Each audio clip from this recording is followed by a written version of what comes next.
Hello everyone, আজ আমি BA six সেমিস্টারের ডিএসসি পেপার সংস্কৃত ভাষাশাস্ত্র থেকে কিছু ইম্পর্টেন্ট এসএকিউ প্রশ্নোত্তর নিয়ে আলোচনা করব।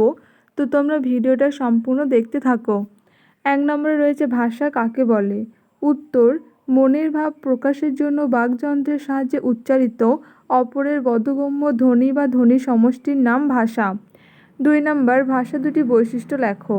উত্তর, ভাষা দুটি বৈশিষ্ট্য হলো: 1 নম্বর, ভাষা হলো মানুষের বাকযন্ত্রের সাহায্যে উচ্চারিত ধ্বনি সমষ্টি। 2 নম্বর, ভাষা অর্থবহ ধ্বনির সমষ্টি এবং লিখিত রূপ। 3 নম্বর, প্রাচীন ভাষাসমূহের উল্লেখ প্রথম কখন কোথায় করা হয়েছে? উত্তর, প্রাচীন ভাষাসমূহের উল্লেখ প্রথম খ্রিস্টীয় 3য় শতকে ভারতের নাট্যশাস্ত্রে করা হয়েছে। 4 নম্বর, ভাষাবিজ্ঞানীরা ভারতবর্ষের প্রাচীন ভাষার নাম কী দিয়েছেন? উত্তর, ভাষাবিজ্ঞানীরা ভারতবর্ষের প্রাচীন ভাষার নাম দিয়েছেন আর্য ভাষা। 5 নম্বর, ভাষার উৎপত্তির জন্য কটি দ্রব্যের প্রয়োজন এবং কী কী? উত্তর, ভাষার উৎপত্তির জন্য 2টি দ্রব্যের প্রয়োজন, যথা বাকযন্ত্রের প্রয়োগ। 2 নম্বর, ধ্বনির সঙ্গে অর্থের সম্পর্ক স্থাপন। 6 নম্বর, ভাষাবিজ্ঞান কার স্বরূপ বিশ্লেষণ করে? কে ভাষাকে নিয়ন্ত্রণ করে? উত্তর, ভাষাবিজ্ঞান ভাষার স্বরূপ বিশ্লেষণ করে, ব্যাকরণ ভাষাকে নিয়ন্ত্রণ করে। 7 নম্বর, কে মানব হৃদয়ের অন্ধকার দূর করে জ্ঞানালোক প্রদান করে? কে সমাজকে একসূত্রে বেঁধে রাখে?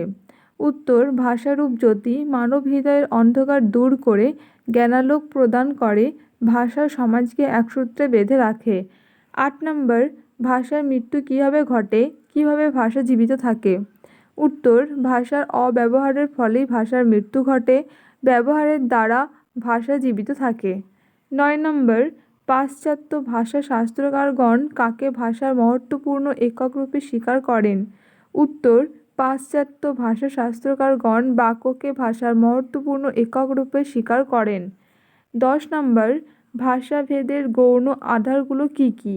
উত্তর, ভাষাভেদের কতগুলো গৌণ আধার আছে, যথা সংস্কৃতি, সুবোধতা, গ্রাহ্যতা ইত্যাদি।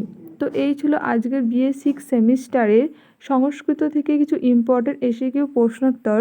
ভিডিওটা ভালো লাগলে অবশ্যই লাইক করবে, বন্ধুদের সাথে শেয়ার করবে, আর চ্যানেলটি সাবস্ক্রাইব করে রাখবে এরকম ধরনের নিত্য নতুন ভিডিও পেতে। ভিডিওটা দেখার জন্য অসংখ্য ধন্যবাদ।